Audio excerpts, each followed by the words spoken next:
বাসা থেকে বাইকটা নিয়ে বের হলে মনে হয় যে কোনো রাইডার না, আমি পুরো একটা হিরো বাইক চালাচ্ছি। বাংলাদেশের অন্যতম সুন্দর যদি কোনো রাস্তা থাকে, এটা আরেকটা রাস্তা হচ্ছে নারায়ণগঞ্জের রাস্তা। রাস্তায় এত লাইট, মনে হয় যে দুবাই আছি। কিন্তু এই মুহূর্তে দেখেন আবার অন্ধকারে চলে আসছি, মনে হয় ভূতের সাথে মারামারি করতে চলে আসছি। যেই দুবাইয়ের একটু ফিল নিব ভাবটা শরীরের মধ্যে আসছে, ওই মুহূর্তে ভূতের অন্ধকার রাজ্যে পাঠাই দিছে আমাকে। এটা কোনো ঠিক? বলেন, এটা খুব ঠিক নাকি? যাই হোক, এই অন্ধকার রাজ্য থেকে বাইর হইতে হইলে আমাকে আরো সামনে যেতে হইল। সামনে তো আইছি, এখন ফিল পাইতেছি যে দুবাই আছি। দুবাইয়ের রাস্তায় চলতেছি, হ্যাঁ। কিন্তু মাঝে মধ্যে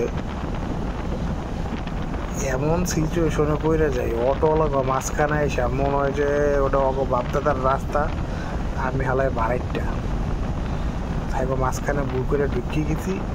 ওরা রাস্তার মাঝখানে গ্যাঞ্জাম করতেছে, মিটিং করতেছে, আর আমি বাইকটা লইয়া অনর্থক ঢুকে এখন মিটিং। ওই দেখেন দেখছেন অতটা কইছি, মনে হইতেছে যে বাইকটা লইয়া ঢুকে গেছে বাপদাদার রাস্তায়। ঠিক আছে, কিচ্ছু কম যাইব না, কিচ্ছু করি মনে করেন যে মগ বানাইয়া মলম লাগাইয়া পাতা লাল করে পরে বাসায় পাঠাই দিব ওরা। নারায়ণগঞ্জের রাস্তাটা অনেক বেশি সুন্দর।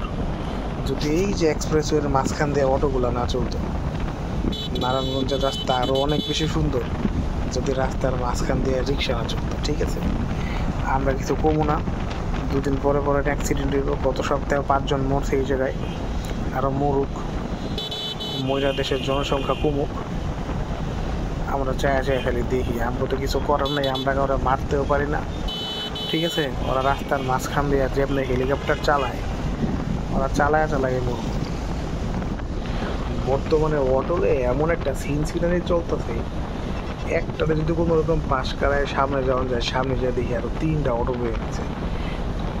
ওরা মনে হয় খালি পিছন থেকে ডাকে, আয় আয়, পারলে আমার ওভারটেক করে যায়, কিন্তু কোনোভাবে সম্ভব না। ঠিক আছে, এগুলি উপেক্ষা করে রাস্তাঘাটে চলতাছি, চলন লাগবেই, কিচ্ছু করার নেই, জীবনটা এমনি চলবো, সমস্যা নেই। টাটা বাই বাই, জায়গা। যদি আবার দেখা হয়, পরের মিটিংয়ে দেখা হয়।